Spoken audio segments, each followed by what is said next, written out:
இன்றே டவுன்லோட் செய்து உங்கள் ஃபேவரட் ஷோக்களை என்ஜாய் பண்ணுங்க. நீங்களும் மித்ராக்கும் லட்சுமிக்கும் கல்யாணம் பண்ணி வச்சீங்கல்ல, அது உங்களுக்கு 1000 காலத்து பயிராச்சா இல்ல நாசமா போச்சா?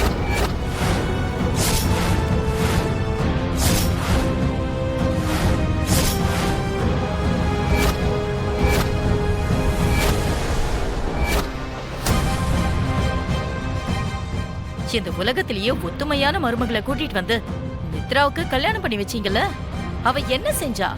மொத்த பேரையும் ஏமாத்திட்டு வீட்டுக்கு போயிட்டான்.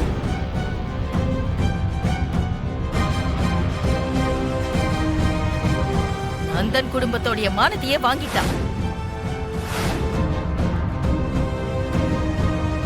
அதனாலதான் அவ செஞ்ச காரியத்துக்கு லட்சுமி கொடூரமா செத்துருக்கா. தேவையா தேவையா தேவையா தேவையா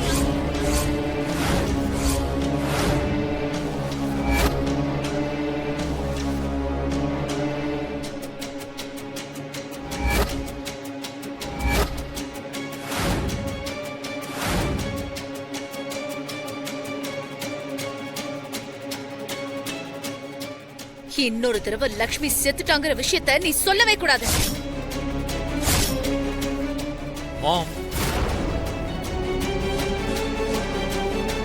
சித்தி சொன்னதுல என்ன தப்பு இருக்கு? செத்து போனவள செத்து போயிட்டான் தான் சொல்லணுமா?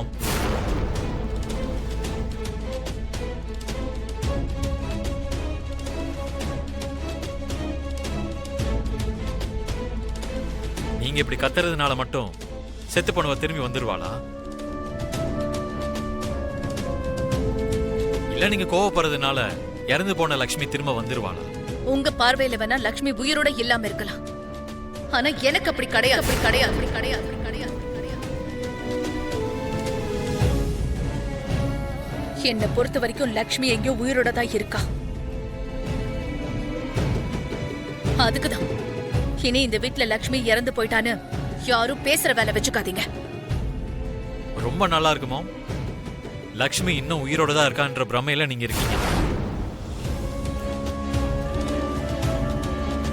அவ இறந்து போயிட்டான்ற உண்மையை நம்பாம எங்களை பிடிச்சு கத்திக்கிட்டு இருக்கீங்க.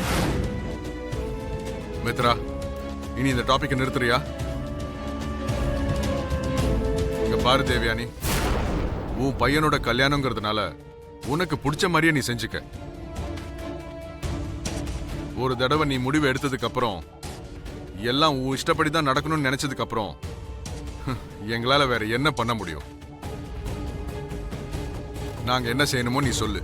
ஒரு பெரியப்பாவா ஒரு பெரியம்மாவா எங்க கடமைகளை நாங்க செய்யறோம், அவ்வளவுதான்.